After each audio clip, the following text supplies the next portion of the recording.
Han har formøver om best vil ta som effektivare eller effektivitet enn av fiskevinnene. Så kunne jeg sterkt dreie røye prinsippen om fisk atlan fisken i Førje.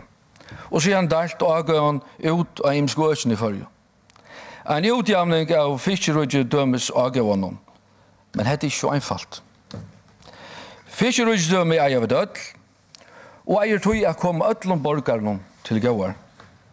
Det har sagt at så er det, men som døme kan jeg nevne at kommuner som har større røye kommuner vi samme utbyggertale som andre kommuner har lotvist nekv mer inntøkker og kunne til veita borgeren tarra bedre sømter og kår.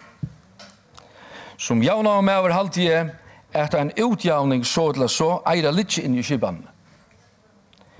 Jeg vet at jeg semjer om just disse vidskifter, men menningarkvoter eller økeskvoter gjør i gosso mer utjavning i Førje.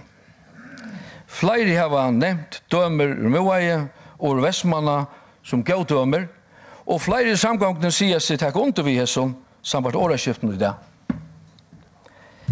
Han har fremover fått høve til å vidgjøre fiskene meira, ta i samgångene kommer i synen fiskene politikk. Takk for det.